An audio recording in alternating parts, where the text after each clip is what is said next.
Quisiera darles la bienvenida. Mi nombre es Katy Müller, soy gerente de Acción Empresas. Y me es muy grato darles la bienvenida y sobre todo a nuestros dos speakers a ese webinar hoy día sobre un retorno seguro al trabajo. Este webinar para Acción se enmarca en la línea de personas y trabajo y creo que aborda unos desafíos al cual ninguno de nosotros en ese momento está ajeno. Como vivimos en marzo un cambio de paradigma en cuanto a condiciones laborales muy fuerte y muy repentino. Y todas las empresas han hecho un tremendo esfuerzo para ajustarse, sea implementando modalidades de teletrabajo, sea implementando condiciones para una mayor seguridad también en las operaciones y sobre todo para los esenciales manteniendo las operaciones continuas durante todo ese tiempo de distanciamiento físico, de cuarentena, de gran parte de los trabajadores y de una crisis de salud sanitaria, pero también social y económica. Y en ese contexto, hoy día tenemos dos expositores destacados. Por un lado, Jaime Droguet, subgerente de Sistemas de Gestión Preventiva de la H, y por otro lado, Jaime Enríquez, que es gerente de Personas y Asuntos Corporativos de ESVAL, y ambos nos van a contar su experiencia, por un lado, más desde el punto de vista de la H, que tiene más que ver con las condiciones sanitarias necesarias para un retorno seguro que todos esperamos que se pueda hacer más pronto que tarde, y por otro lado, desde ESVAL, esa perspectiva de cómo han mantenido la operatividad y cuál es también su plan de retorno seguro. Y esperamos que estas experiencias y esos planes pueden inspirar y pueden dar luces también para los demás participantes respecto a qué condiciones tomar en consideración al momento de planificar y de implementar también su retorno a un trabajo de manera segura. Así que muchas gracias y dejo con ustedes a Jaime Droguet, subgerente de Sistemas de Gestión Preventiva de la H. Jaime, adelante. Muchas gracias, Cari. Voy a compartir la presentación. Me avisan, por favor, cuando se vea. Perfecto. Perfecto. Se ve perfecto. Okay. Comenzamos entonces. Katy, tal como dijiste tú, lo que vamos a revisar hoy, bueno, ninguna empresa ha estado ajena, ¿no es cierto?, a esta crisis sanitaria. Y lo que yo les voy a presentar es una secuencia de cómo eventualmente una empresa debería abordar esta temática de manera a poder llegar a las medidas mitigatorias adecuadas. Lo primero, este es un proyecto que es de mediano a largo aliento. Vamos a estar mucho tiempo viviendo con esta situación. Y hay algunas medidas que van a ser de corto, de mediano y de largo plazo. Por eso es muy importante que la organización explicite su compromiso con la salud de los trabajadores y la seguridad dentro de sus instalaciones, aportando tranquilidad y dando visibilidad a las gestiones que está realizando ante la contingencia. Una buena práctica que está en un documento de la Organización Internacional del Trabajo y también está en el paso a paso es suscribir este compromiso de manera bipartita con los trabajadores a través, por ejemplo, de los comités paritarios o de los sindicatos. En segundo lugar, como empresa tenemos que organizarnos para la gestión. La idea de organizarse para la gestión es tener una estructura ágil, tanto para la toma de decisiones como también para implementar la gestión. Y para esto se necesitan dos instancias. Una instancia a nivel central, que debería estar conformado por los decisores, por las personas que tienen la capacidad y la autoridad para tomar decisiones en cuanto a la gestión de personas, de prevención de riesgo, de operación, de finanzas, de contratistas, de infraestructura, porque todos los días las definiciones en este contexto están cambiando. Tenemos un plan paso a paso que tiene 5 etapas que, dependiendo de cómo se va desenvolviendo esto, vamos a ir avanzando o eventualmente retrocediendo. Entonces tenemos que tener la capacidad para tomar decisiones de manera rápida como empresa. En segundo lugar, vamos a necesitar también una instancia a nivel de cada uno de nuestros centros de trabajo. Y aquí el rol es... Perdón. Aquí el rol es fundamentalmente la implementación de este programa. Va a ser el brazo armado. Es recomendable que si ya existe un comité paritario en el centro, este último sea quien tome este rol. Algunas de las actividades que debería realizar a nivel de los centros de trabajo, bueno, actividades de difusión, inspección y observación para monitorear la implementación de las medidas, definición de las medidas atendiendo a particularidades o requerimientos locales. Aquí un buen ejemplo es, por ejemplo, la definición de cuarentenas comunales. No todas las comunas de Chile están en la misma situación respecto a las restricciones de movilidad. Retroalimentación al Comité Central sobre el avance de la implementación en el centro. Colaborar en la disponibilización de elementos de protección personal y elementos de higiene. Y por último, promover el compromiso de los trabajadores en los aspectos conductuales. Una vez que yo ya estoy organizado como empresa, entonces tengo que confeccionar mi plan de trabajo. En este plan de trabajo hay 3 elementos, 3 componentes que son muy importantes. Lo primero, no olvidemos que estamos en una crisis sanitaria, por lo tanto, las medidas están establecidas por el Ministerio de Salud. En segundo lugar, y algo que ha tenido muchísimo valor, son protocolos sectoriales. Algunos protocolos sectoriales hoy día están en la página del paso a paso, pero también tenemos gremios que han querido llevar la delantera en esto y aun cuando hoy día están con restricción respecto a su funcionamiento, han definido protocolos que son de mucho valor. ¿Por qué? Porque estos protocolos son un consenso de cómo implementar de mejor manera las medidas que establece el Ministerio de Salud.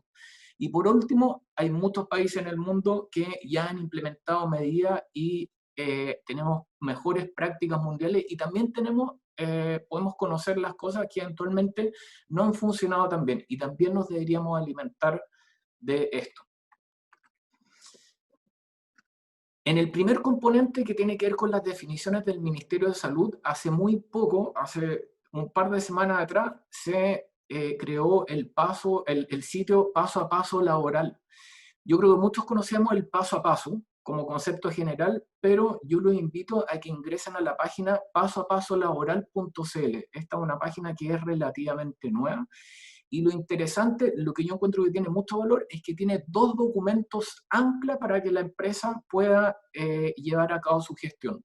Lo primero es lo que yo les estoy mostrando aquí, que es un documento tipo, es un Word tipo, que establece todas las acciones que va a implementar la empresa y la empresa lo puede adaptar, lo puede editar, puede poner su nombre y dentro del documento va estableciendo quiénes van a ser los responsables de la empresa de implementar los distintos ámbitos. Y este documento guía a la empresa en todo aspecto. Primero, definir quiénes, cómo y cuándo retornarán al trabajo presencial y en segundo lugar, generar un plan de medidas para evitar los contagios que debería abordar por lo menos la capacidad, entrada y salida del establecimiento, limpieza e higiene del lugar de trabajo, organización del trabajo, factores de riesgo psicosocial en el trabajo para una mejor salud mental, información a los trabajadores y trabajadoras, promoción de medidas preventivas individuales, revisión y actualización de protocolos de emergencia y ingreso de terceros externos a la organización. Y hay otro documento ancla, que este se subió el día de ayer. Yo tuve que actualizar la presentación ayer porque ayer en la tarde se subió este documento, que es un esfuerzo del gobierno por unificar la forma en que los distintos entes fiscalizadores, como la Dirección del Trabajo, las Seremis regionales, van a llevar a cabo estas fiscalizaciones.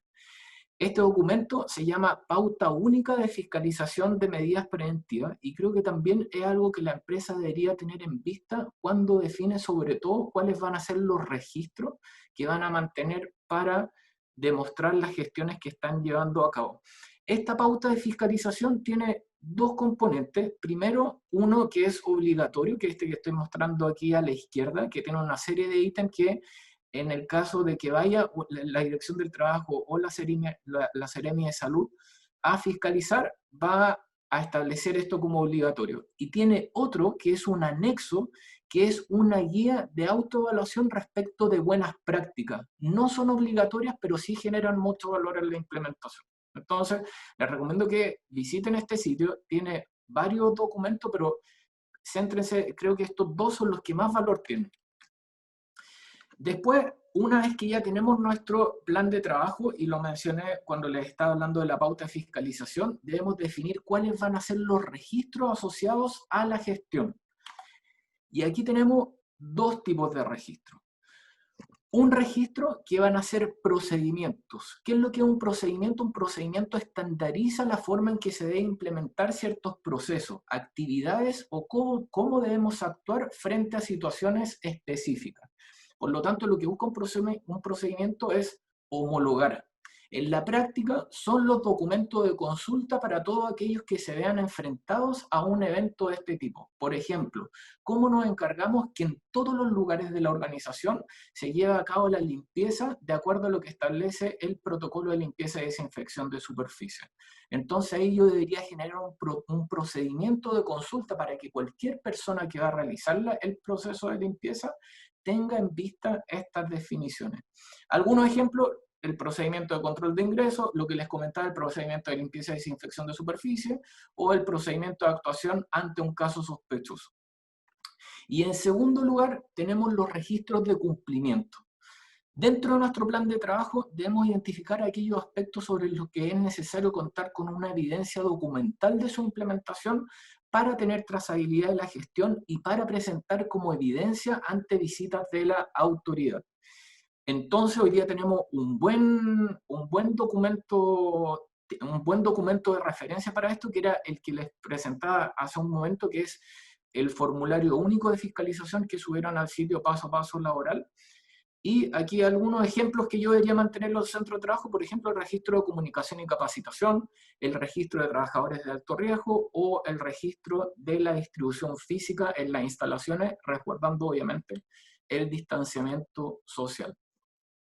Ahora, todo lo que yo les he comentado es atingente tanto para las empresas que nunca detuvieron su operación como para aquellas que van a retornar ahora.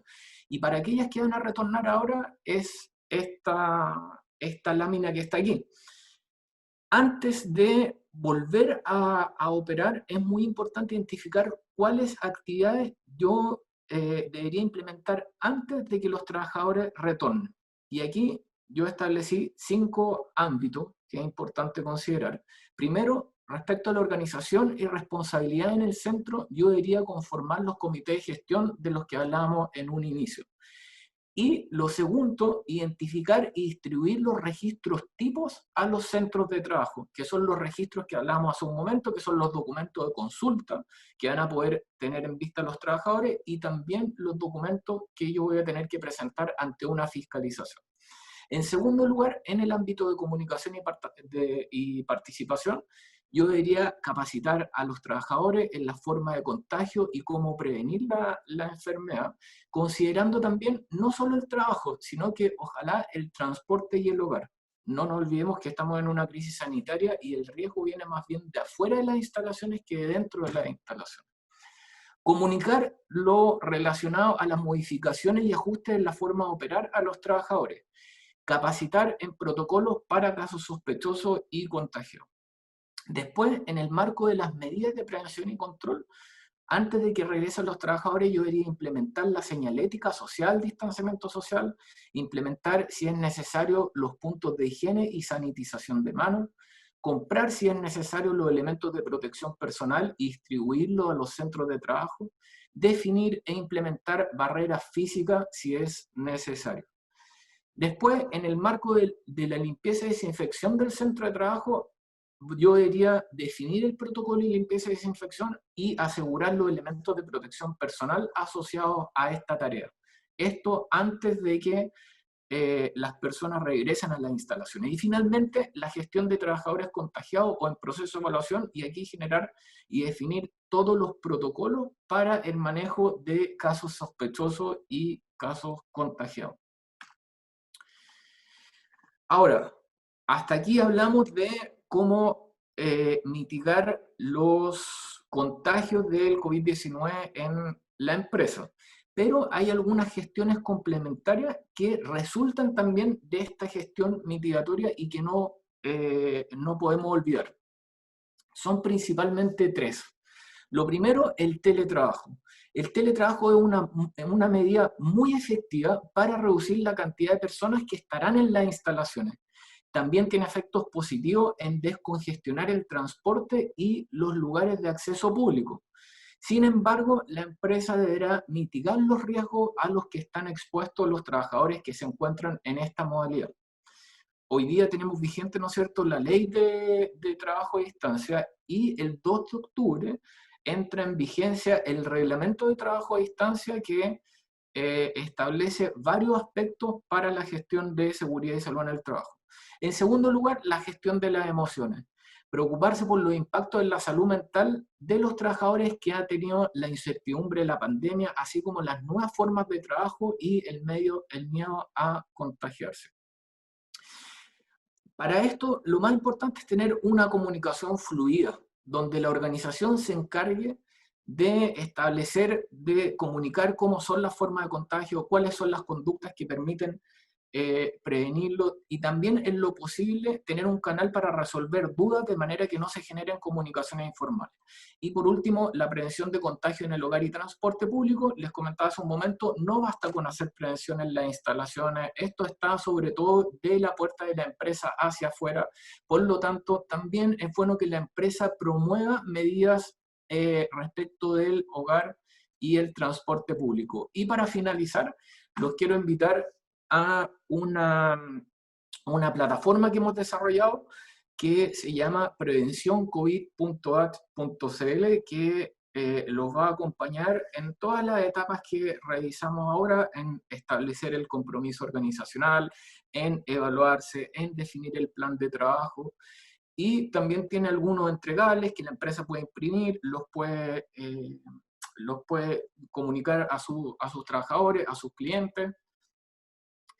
Y también en at.cl van a encontrar material para distintos ámbitos, sobre todo lo que tiene que ver con la definición de las medidas, la definición de los procedimientos, de los registros. Tenemos procedimientos de limpieza y desinfección de superficie, de también un plan de respuesta para que se mantengan los centros de trabajo. Tenemos fichas informativas y también tenemos señalética que la empresa puede imprimir y le va a facilitar esta implementación para asegurarle sobre todo el distanciamiento social. Natalie. Muchas gracias, Jaime. Sumamente interesante la presentación y ver cómo tenemos que prepararnos en este nuevo desafío que tenemos, principalmente con la cantidad de variables y factores que tenemos que identificar en este retorno seguro, sobre todo los procedimientos, y genial la cantidad de material que nos pudiste compartir para poder ir profundizando en todas estas temáticas. Así que muchas gracias. Aquí Lorena pregunta si se va a poder compartir la presentación. Sí, se va a poder compartir, así que no se preocupen. Ahora vamos a tener a Jaime Enríquez, que es el gerente de Personas y Asuntos Corporativos de SVAL, después de la presentación de Jaime Droguet, que era un poco más teórico todo el proceso que han hecho. Ahora vamos a tener a Jaime comentando un poco cuál ha sido el proceso que ellos han vivido internamente dentro de SVAL, en base a las características que tienen ellos como empresa.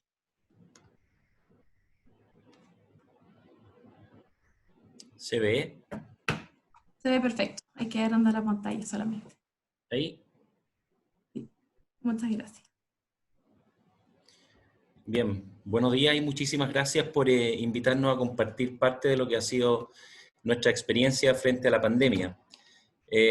Si bien desarrollamos un plan bien amplio para hacer frente a este nuevo escenario, hoy me voy a centrar particularmente en la estrategia de retorno seguro que hemos decidido aplicar tanto en SVAL como en Aguas del Valle. Y adicionalmente, y solamente como un esbozo, plantearé algunas ideas, oportunidades que tal vez sería interesante poder discutir, Natalie, al final de la presentación, si nos queda un poquito de tiempo. Han sido tiempos bien difíciles, en donde hemos puesto a prueba tal vez el liderazgo, las relaciones laborales, sindicales, la empatía y el compromiso, el trabajo colaborativo y la capacidad adaptativa también. Sin duda hay mucho aprendizaje detrás de todo esto y voy a intentar entonces poder, inspirado en esto, compartir algunas de nuestras experiencias durante este periodo.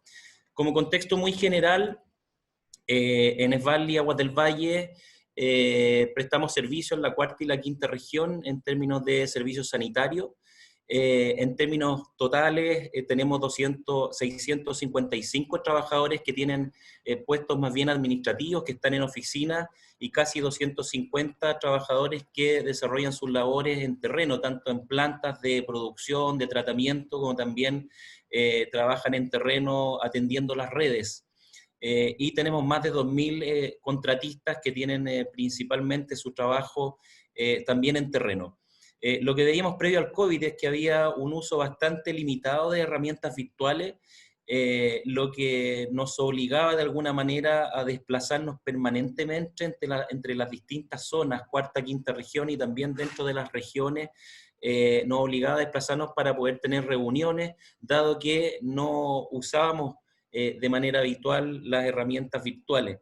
De esta forma fuimos viendo ya durante el COVID que teníamos que aumentar el uso de herramientas virtuales. En nuestro caso, Teams llegó para quedarse, pasó a ser de un no uso a una herramienta casi primordial hoy día en nuestro quehacer.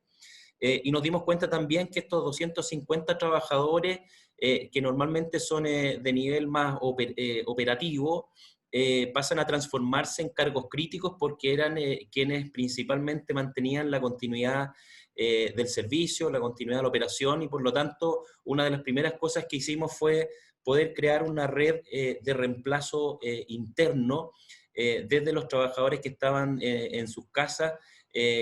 Lanzamos un programa de mentores y aprendices, y por lo tanto cada una de los cargos críticos tienen hoy día 1 o 2 reemplazos en caso de que la gente se vaya en baja porque está más expuesta que el resto de los trabajadores que están teletrabajando. Como decía, las herramientas virtuales ya se incorporaron en nuestro quehacer diario, y también hemos podido ver que no era tan necesario, al tener estas herramientas virtuales, que nos desplacemos permanentemente entre zonas o regiones. Pero vamos a entrar a la presentación en cómo regresar. Nosotros armamos un plan con 4 ejes, muy parecido a lo que comentaba tal vez Jaime Droguet. Estos son los 4 ejes que nosotros desarrollamos: factores del entorno, infraestructura, personas, comunicación y capacitación.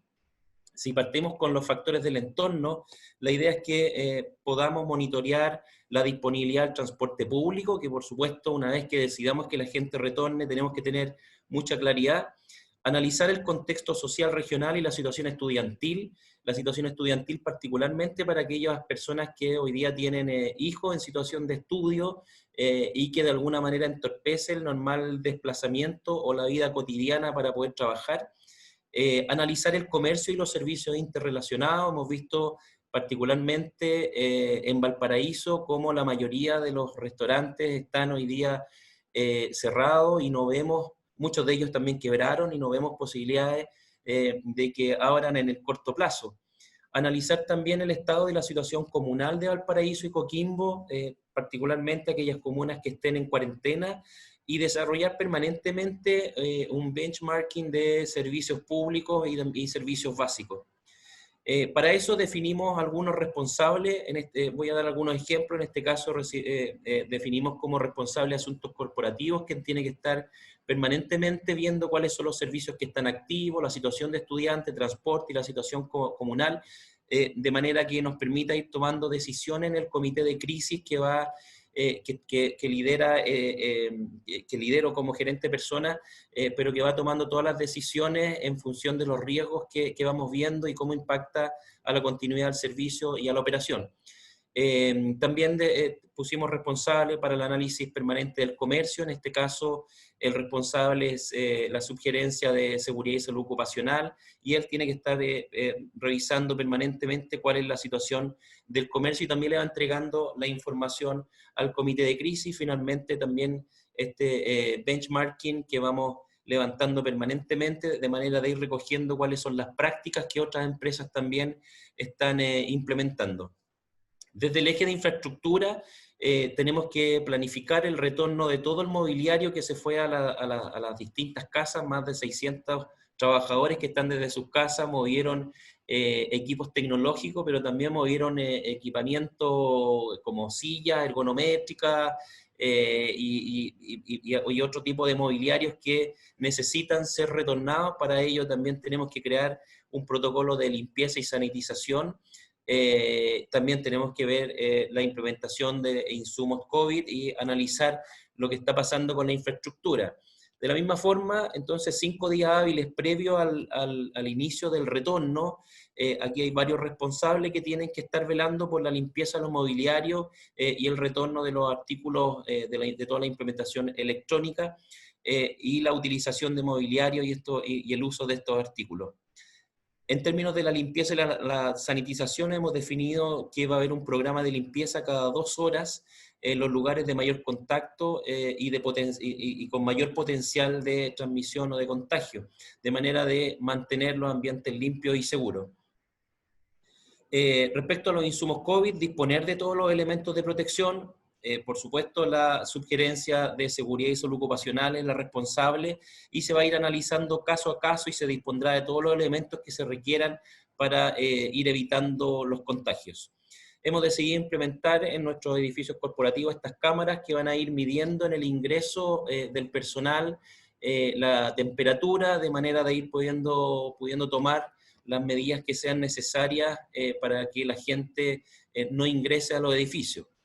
En el análisis de infraestructura se definen los elementos básicos que deberán disponerse como parte de la infraestructura para prevenir los contagios.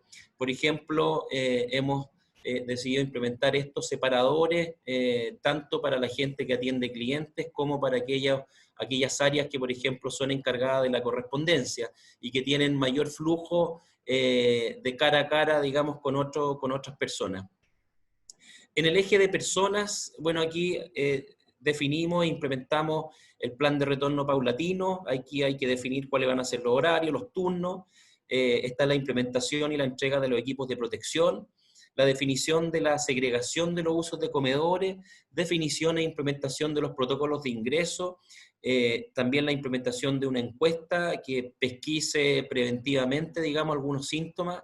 Está también un plan de capacitación y concientización para líderes y trabajadores y la definición e implementación de estándares de reuniones que se pueden dar en las distintas oficinas. Desde este punto de vista se definieron los elementos de protección personal para las personas que se vean más expuestas, manteniendo un stock necesario y se facilitan todos los elementos a quienes estén trabajando, por ejemplo, en terreno, ¿verdad? Y lo vamos a ir viendo de manera particular. Aquí tenemos a un contratista con su camión sexy atrás, pero que está con todos los implementos de seguridad necesarios, digamos, y esto ya está incorporado y está implementado. En términos de la segregación de los comedores, esto es bien relevante, toda vez que, como señalaba anteriormente, los restaurantes que estaban disponibles previo a esta situación hoy día prácticamente no están disponibles y la gente va a tener que cambiar entonces ese hábito de salir a almorzar y por lo tanto nos vimos en la obligación de crear comedores en donde la gente pueda bueno, desde calentar su almuerzo hasta tener ahí espacio para poder alimentarse en las horas que toque. Por supuesto, con distanciamiento social, como establecen las recomendaciones, y con los protocolos y los horarios y turnos, digamos, que podamos definir para mantener esta separación y los ambientes seguros para todos los colaboradores. Esta es una foto este era nuestro estacionamiento abajo, y que en nuestro edificio corporativo, que lo transformamos en un comedor. Como pueden ver, implementamos distintos equipos que permitan desde calentar el almuerzo hasta mantenerlos, pero también hay un cálculo del distanciamiento que deben tener cada mesa y si se fijan, las mesas también tienen una separación que permita un poco evitar el contacto directo con otras personas. La definición e implementación de los protocolos de ingreso. Aquí también, como vamos a ir midiendo las temperaturas, vamos a ir limitando el ingreso, digamos, vamos a establecer cuarentenas preventivas en caso que también encontremos trabajadores con algunos síntomas y también vamos a mantener permanentemente una cascada comunicacional. Tenemos esta encuesta de pesquisa que está ya predefinida, y la idea es realizarla previo al término del teletrabajo. También tenemos la capacitación y concientización. Desarrollamos un plan de capacitación especialmente definido para la instancia en función de las nuevas normativas. Y la idea es poder tener a los trabajadores muy conscientes de cuáles son todos los riesgos y los peligros referidos a esta pandemia. Establecer también con mucha claridad cuáles son los estándares de reuniones, el equipamiento y cuándo se puede, dónde se puede tener reuniones de carácter presencial con el objetivo de mantener los ambientes seguros en caso de reunirse. Y en comunicación y capacitación hemos diseñado ya y vamos a implementar los protocolos que sean necesarios junto con el plan de comunicación, y también vamos a ayudar en la capacitación de líderes y trabajadores, los protocolos y el plan de retorno. En la estructuración para los procedimientos, para abordar la validación e implementación de los protocolos, donde también va a ayudar comunicaciones, en la estrategia de la información a la organización, y aquí está un poco nuestro plan de entrenamiento y seguimiento, un plan que parte de 2 semanas previo al reintegro y va a durar aproximadamente un mes. Todo esto lo vamos a hacer de manera online, vía Teams, que es la herramienta que hoy día estamos utilizando, y está todo prácticamente agendado, el plan de entrenamiento y seguimiento paso a paso. Esta es información que nosotros vamos a compartir, pero no me voy a detener más en esto, digamos. Aquí está todo el plan de entrenamiento y seguimiento que hemos definido para lo que toca en el plan de retorno. Y quisiera finalizar tal vez revisando algunas oportunidades post pandemia. Creo que es bien interesante, a lo mejor varios ya hemos participado de charlas similares respecto a cómo se ha ido manejando la pandemia, la situación laboral en pandemia, y también tal vez charlas similares en términos de plan de retorno, pero yo creo que la conversación está avanzando un poco más. Hoy día ya estamos viendo varios cuáles van a ser las oportunidades o las grandes transformaciones, y desde esta perspectiva nosotros ya estamos conversando sobre la transformación digital y la optimización de la infraestructura. Hemos visto cómo nuestros clientes, por ejemplo, han migrado de tener más de un 70% de atención presencial a hoy día prácticamente el 90% de atención digital. Las conductas de nuestros clientes, por ejemplo, por lo tanto, también se van adaptando a esta nueva realidad, y ahí vemos una tremenda oportunidad. Vemos también una serie de potenciales ahorros en términos de la flota. Como decía, era parte de nuestra habitualidad transportarnos, trasladarnos para tener reuniones entre regiones o dentro de la región, pero por ejemplo de Valparaíso a los Andes, y aquí van a haber una serie entonces de oportunidades de menor gasto, producto de tener reuniones simplemente por plataformas digitales. Hay un desafío también sin duda en lo que es la ciberseguridad y la capacidad de los sistemas. Hemos visto también cómo a veces colapsan los sistemas y también hemos sido parte de las empresas que han sufrido algunos ataques, pero también en este contexto rápidamente fueron fluyendo los protocolos y las medidas de seguridad. Otro de los desafíos, la productividad y las personas. Sin duda la pregunta es, ¿y qué porcentaje de la dotación va a permanecer trabajando de manera remota? También creemos que hay que identificar talentos disponibles en el mercado con nuevas realidades de compensación, es decir, van a haber muchas personas que van a estar buscando trabajos o empresas con una oferta de valor que les permita seguir trabajando como estamos trabajando hoy día. O tal vez decir, oye, yo decido vivir en Puerto Varas, pero estoy dispuesto a trabajar desde Puerto Varas para una empresa que esté hoy día situada en Santiago. Por lo tanto, las empresas vamos a tener que revisar nuestra oferta de valor y considerar esta condición como una oportunidad para la adquisición de talento. En términos de compensación y talento disponible, yo creo también que el desempleo va a presentar una gran oportunidad en términos de incentivos, en términos muy globales, pensando en que va a haber gente incluso dispuesta a trabajar por menos plata, pero manteniendo la condición que tienen hoy día desde lo que nos entrega la oportunidad del teletrabajo. Conversaba hace un par de semanas en un foro también en Acción Empresas con varios gerentes de recursos humanos, y me acuerdo que él, parece que era el vicepresidente de Walmart, conversábamos con él y me decía, oye, tal vez ya no haya que poner más anuncios locales. Si el mejor candidato está en China y se puede conectar de allá, bueno, desde China se contrata. Entonces, aquí también va a haber todo un cambio bien interesante en línea con, con la forma en que salimos a buscar talento hoy día al mercado, que no va a ser solamente local, sino que también va a ser mucho más global. Y la situación laboral del país, que también va a hacer que haya más oferta o más talento disponible.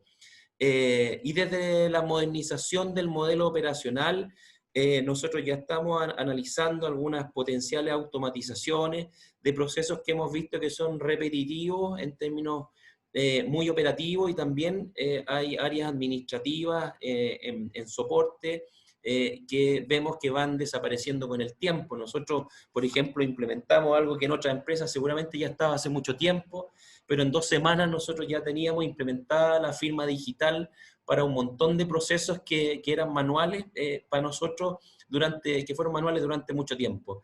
Y también creemos que el rol del cliente también se moderniza, cambia y va a tener una participación mucho más amplia en lo que es el servicio. Natalie, eso por mi parte, y ojalá quedaran algunos minutos para poder tal vez comentar, sobre todo en la línea de las oportunidades. Gracias. Muchas gracias, Jaime. Sumamente interesante ver cómo se puede implementar ya en la práctica todo este plan y todos los muchos detalles que están identificando para este retorno seguro, que me imagino que es un desafío bastante grande que muchas empresas están viviendo.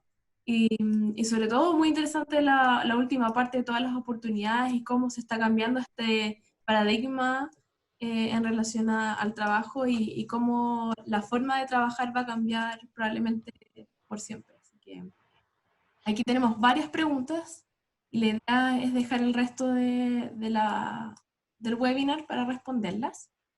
Y estas preguntas van para ambos Jaimes. Algunos pusieron cuál de los dos Jaimes es, pero algunas son más generales, así que el que se siente identificado la responde. Aquí hubo 2 preguntas que se relacionaban al tema del teletrabajo. Aquí dice, respecto a las medidas de cuidado en centros de trabajo, considerando la modalidad de teletrabajo, ¿se hacen extensivas necesariamente las mismas medidas en el centro de trabajo a las casas o en alguna porción? Dice la normativa al respecto y qué nos recomiendan. Y esta misma pregunta se relaciona a una que hace Alex Orellana: si la empresa decide que todo un área realice sus funciones desde ahora en modo 100% de trabajo, el colaborador no tiene las condiciones óptimas en su hogar, ¿qué me recomiendan hacer? Ya. Parece que era para mí porque tenía la D. Respecto al teletrabajo, como les comenté, hoy día tenemos la ley de teletrabajo. En la ley de teletrabajo establece que va a haber un reglamento que va a establecer las condiciones específicas para los trabajadores que estén en modalidad de trabajo a distancia.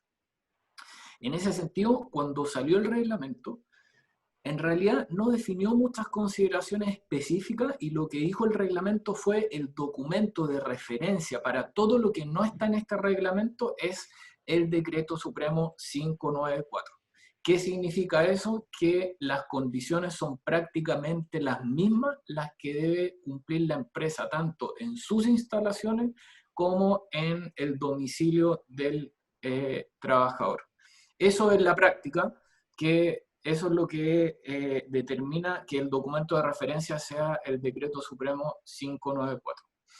Eso respecto a la primera consulta. Y la segunda consulta: ¿qué hago si un trabajador no tiene las condiciones mínimas respecto a lo que establece, por ejemplo, el Decreto Supremo 594?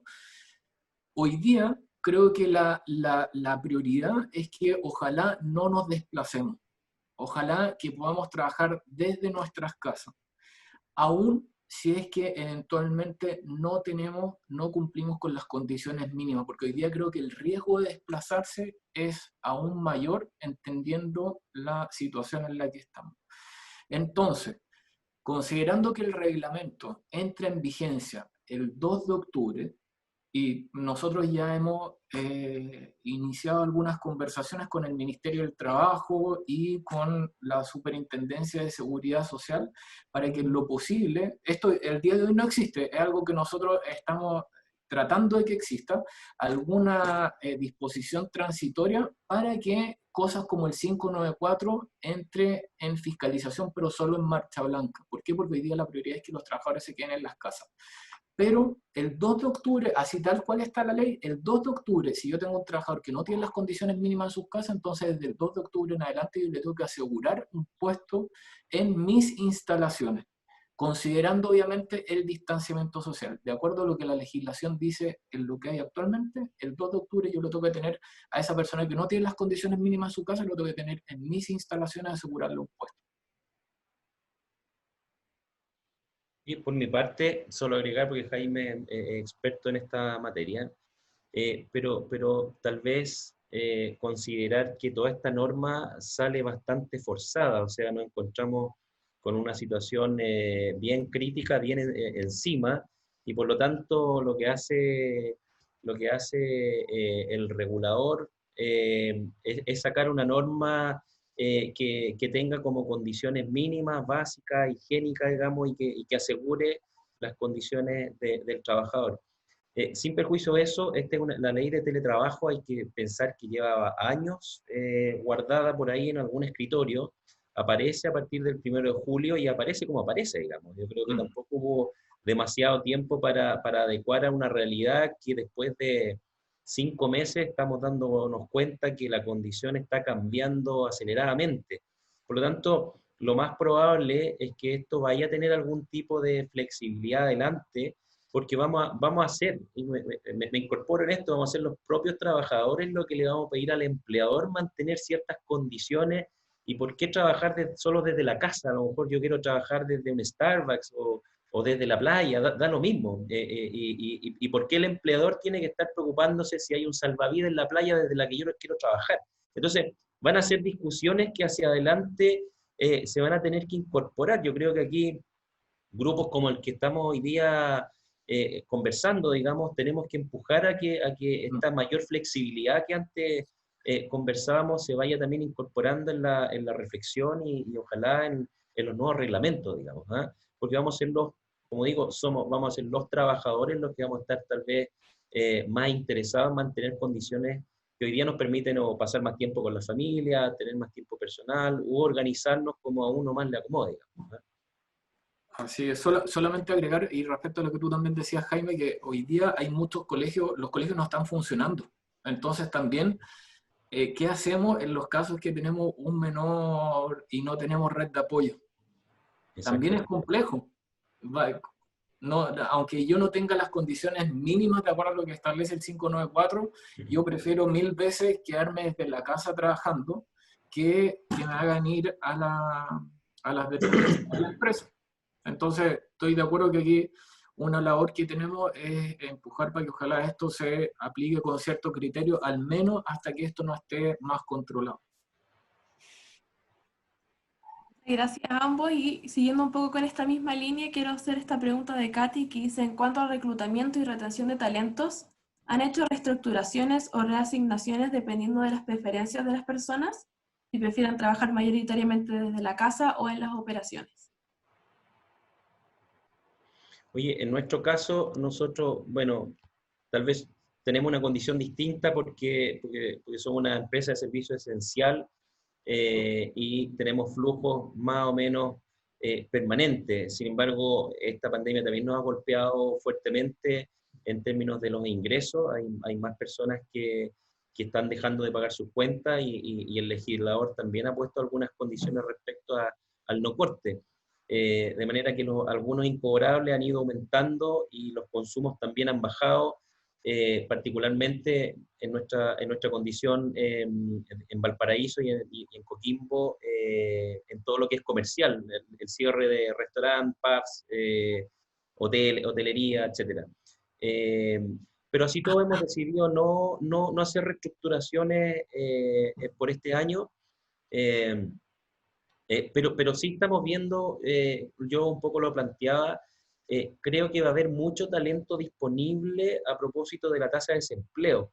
Yo creo que ahí hay una oportunidad bastante grande, si no es para reestructurar, tal vez a veces para renovar personas que ya están cumpliendo algunos ciclos dentro de la compañía, y tal vez acelerar algunos planes de retiro en gente que ya está más cerca de la edad de jubilación, para también aportar a la gente que está en edad más en edad más fértil, digamos, laboralmente, y que va a quedar desempleada. Estamos viendo ya que se está hablando de tasas del 30% de desempleo, o sea, es una condición incluso peor que la de los años 80, y se hablaba que podría ser una de las peores condiciones de la historia en nuestro país.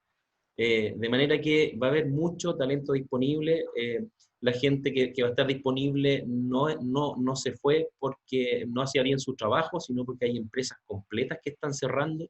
Y se va a dar una condición interesante también respecto a lo que están dispuestos a cobrar versus lo que ofrecen, digamos. Van a haber condiciones, van a haber cambios en las condiciones de las remuneraciones de mercado, que probablemente van a ir a la baja. Y por lo tanto ahí se da una cosa bien interesante, porque va a haber talento disponible y tal vez a un precio más bajo que lo que hoy día están pagando las empresas que seguimos con la dotación total, digamos. Muchas gracias. Aquí tenemos dos preguntas relacionadas a los comedores que causó mucha curiosidad. Una es de Alex Orellana, que dice, es obligatorio... no, equivoqué. Era de Sergio Fuentes, disculpen, que sale consulto por la separación en comedores, si es aceptable una barrera física para comensales sentados frente a frente o debe prevalecer la distancia de 1 metro. Y aquí de Óscar Amaro, que dice, muy interesante la experiencia práctica, una consulta, ¿qué tipo de equipamientos implementan en comedores y qué cuidados sanitarios se deben disponer para los mismos operados por cada persona? Jaime, tal vez tú quieres comentar más normativo. Ya, yo parto por lo normativo. Bueno, el paso a paso hizo una diferencia importante ahí, porque establece que efectivamente la barrera física se puede utilizar en reemplazo del metro de distancia. El paso a paso, el protocolo del paso a paso establece que es el primero que lo establece. Antes, el distanciamiento físico era un intransable. Ahora, el paso a paso establece que quedarán excluidos de la necesidad de este distanciamiento físico si tienes una barrera física. Ahora, en la práctica, por ejemplo, en los comedores, yo podría tener una barrera física y tener 2 personas frente a frente sin necesariamente el distanciamiento físico. Pero algo que debe asegurar la empresa es el distanciamiento físico en las zonas de tránsito. Por lo tanto, aunque yo tenga en la mesa, en el lugar estático, una barrera física, no significa que yo pueda meter todas las personas que yo quiera en el comedor. Efectivamente, en la instancia de la mesa, yo puedo tener la barrera física, pero en el resto del lugar, yo tengo que asegurar que mientras las personas estén transitando, se mantenga el distanciamiento físico. Voy a aprovechar de contestar otra pregunta que también tiene que ver con esto, que fue por si teníamos algún cálculo de aforo, y esa fue una pregunta para los dos. Hoy día el aforo tiene algunos pronunciamientos parciales por parte de la autoridad. Dice que en el caso de atención a público se debe asegurar 10 metros cuadrados al menos por cada persona que visita el lugar, por cada cliente o por cada usuario.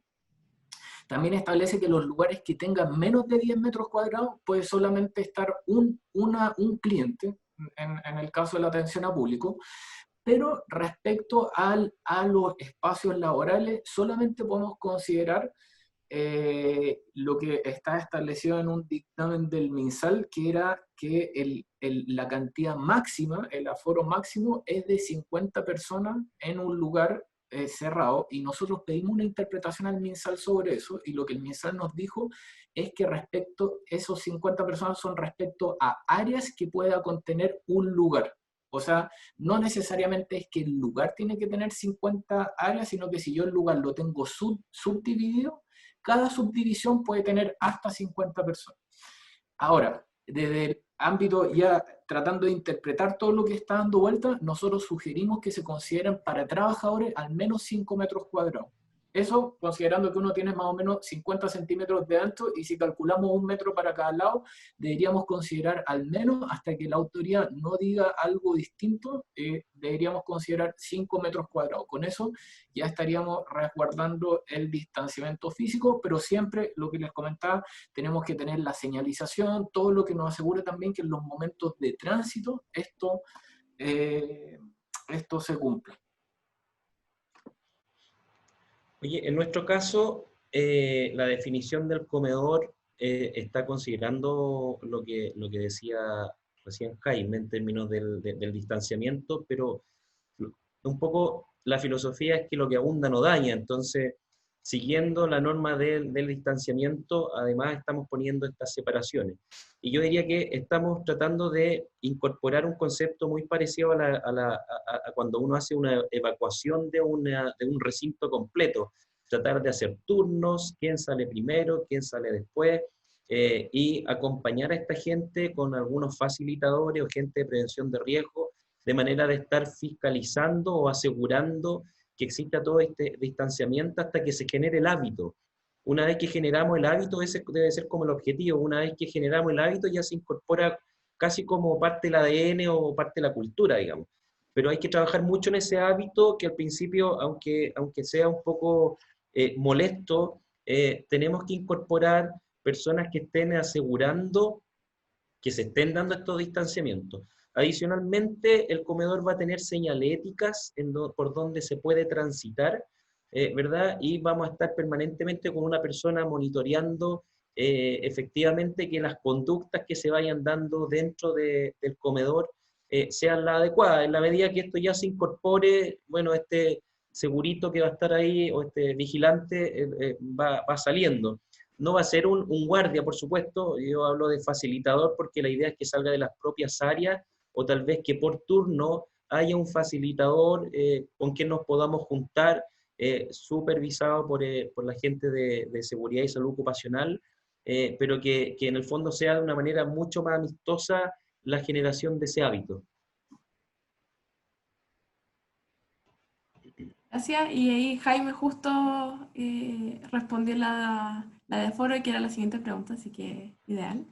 Y tenemos de Paulina del Campo, dice: hola para ambos, considerando lo que dice Jaime respecto a que la prioridad es que los trabajadores que puedan trabajar desde la casa lo sigan haciendo, quisiera preguntar cuál es el criterio de tiempo es que están considerando para el retorno.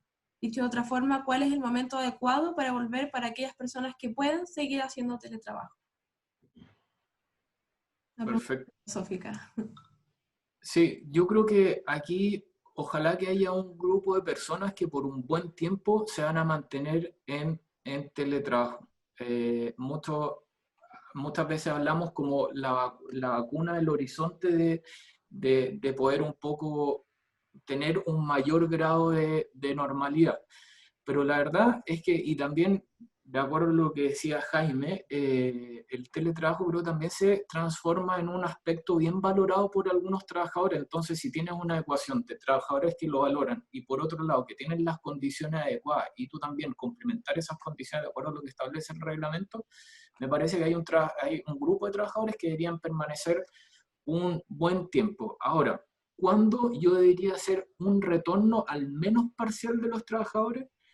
De acuerdo a lo que a lo establecido hoy día en la legislación actual, al 2 de octubre yo debería tener al menos a las personas que no cumplen con las condiciones mínimas en sus lugares predefinidos para hacer teletrabajo, les debería asegurar un puesto en mis instalaciones. Ahí debería generarse un primer regreso. Ahora hay empresas, nosotros mismos como AT estamos administrando un regreso en etapas que por semana vamos gradualmente aumentando para también ir testeando antes del 2 de octubre cómo es la dinámica. Porque hay muchas cosas que están hoy día estructuradas en el escritorio, pero no sabemos realmente qué va a pasar cuando las personas estén en las instalaciones. Entonces, en concreto, desde hoy ya las empresas que tengan trabajadores que no están en cuarentena, ni la empresa está en cuarentena, pueden convocar parcialmente a sus trabajadores, y el 2 de octubre tenemos un hito donde las personas que no tienen las condiciones mínimas deberían estar en las instalaciones de la empresa.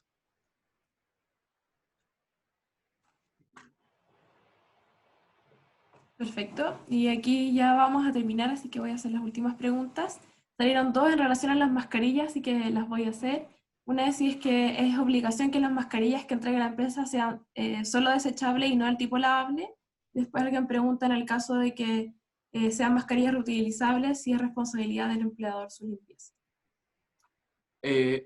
Bien, esa pregunta está bien contingente porque hace poco tuvimos una fiscalización, ¿no es cierto?, a una tienda de retail y la Ceremi, dentro de las observaciones que realizó, estableció que la empresa debía hacerse cargo no solo de entregar las mascarillas, sino que también de todo lo que tiene que ver con su mantenimiento y reposición.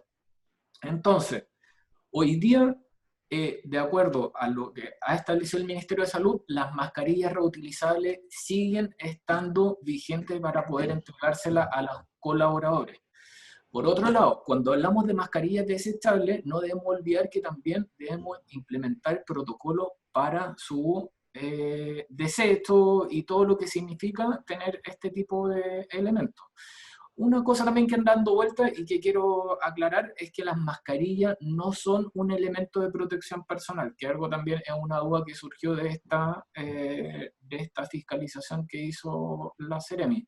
De acuerdo a lo que se establece como elemento de protección personal, las mascarillas no son elementos de protección personal. Entonces, ¿cuál es la sugerencia para las empresas que van a ocupar mascarillas reutilizables? Primero, que no pueden entregarla y desligarse del tema. Entonces, lo aconsejable es que vayan con un instructivo para el trabajador de cómo hacer la correcta limpieza y la mantención de esta mascarilla, establecer una reposición, dependiendo del material, cada cuánto tiempo yo se la voy a reponer al trabajador. Y en tercer lugar, una recomendación que yo hago es que la empresa establezca un canal donde las personas que no pueden lavar la mascarilla o que no pueden mantenerla de manera correcta, levanten esta situación para que la empresa les pueda entregar a esas personas mascarillas desechables. Oye, quisiera, si me permiten, agregar, porque mi subgerente de prevención de riesgo me está retando aquí por interno, y me dice que respecto a los comedores, pusimos mucha señalización y que va a haber sanitización también entre turnos de la gente que almuerza. Creo que es bien relevante el punto, digamos, la señalización está desde que salen de su oficina hasta que llegan al comedor, y también después de cada turno de almuerzo va a haber un periodo, digamos, 5 minutos en donde se va a sanitizar, y luego queda disponible para el siguiente turno.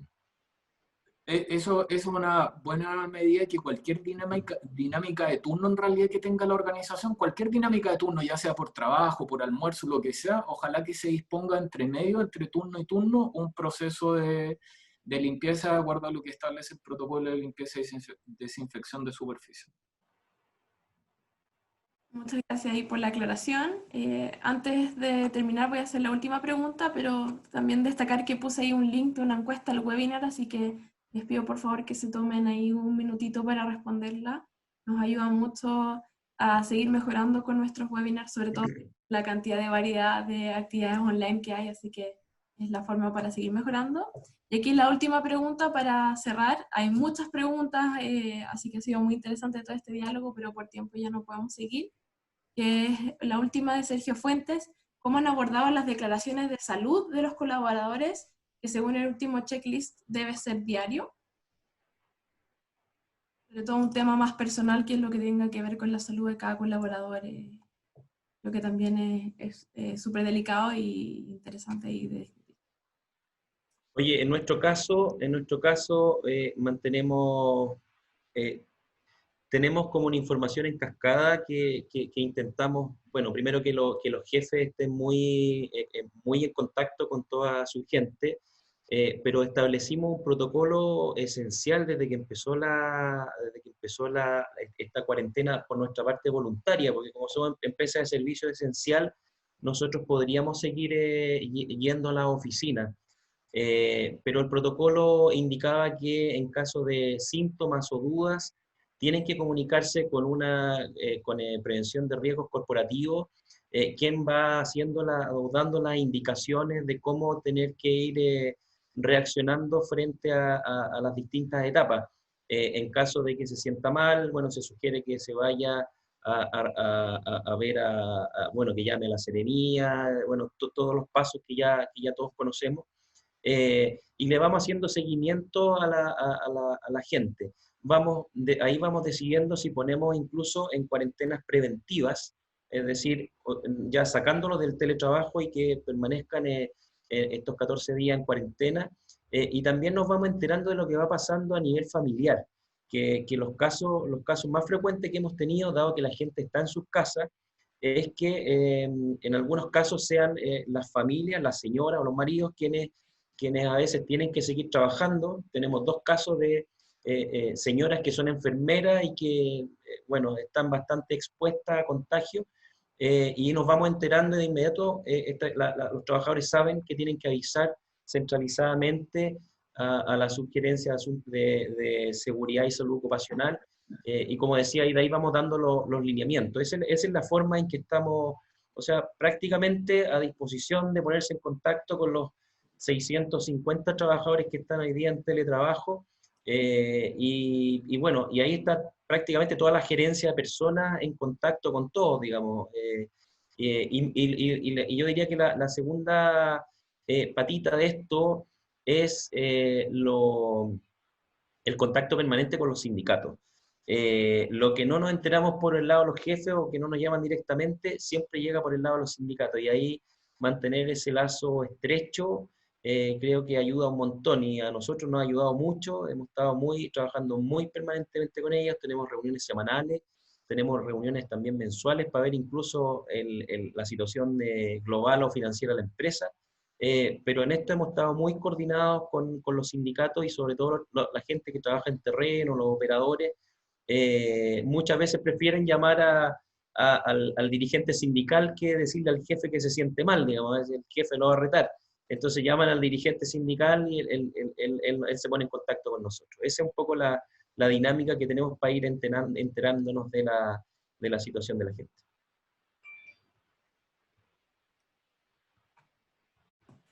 Jaime, ¿quieres agregar algo antes de cerrar? No, solamente agradecer, mandarle un saludo a varios amigos que hay por ahí, a Cristian Herrera, a Rex Orellana, a Marcela Bravo, y muchas gracias por la oportunidad. Estábamos los dos con barra Jaime, porque yo también me encontré aquí con... así que también aprovecho de enviarle un saludo a todos, y a Marcela también, que la veo aquí, que está con nosotros. Así que gracias también, Natalie, Katy, ha sido un agrado poder compartir un ratito esta mañana. Sí, muchas gracias. Gracias a ustedes. Y solo un pequeño, una última respuesta. Preguntan si podemos compartir la grabación, y sí. Mandamos un mail después con las presentaciones de ustedes todos y también con el link a la grabación para que, por si lo quieren revisar nuevamente. Y gracias a ustedes por las presentaciones. Y por mi parte, absolutamente abierto. Si alguien quiere compartir alguna experiencia pimponial, esto tiene para un rato más. Yo creo que todavía nos vamos a ir sorprendiendo con las cosas que se van a ir dando. Hay muchas oportunidades y es bueno que podamos pimponear ideas. Aquí entre todos vamos generando un mejor futuro. Así es que abierto también por mi parte. Si mi mail está por ahí, si no lo incorporo en la presentación. Por supuesto, ahí daremos tu contacto, así que muchas gracias a ambos por la disposición, también por la generosidad de compartir todo este conocimiento, y también a todos los participantes que estuvieron súper activos en el chat haciendo muy buenas preguntas, así que eso enriquece mucho más el webinar. Así que agradecerles a todos, y por último recordarles que respondan la encuesta, que nos veremos en una siguiente oportunidad. Muchas gracias. Abrazo, muchas gracias. Gracias.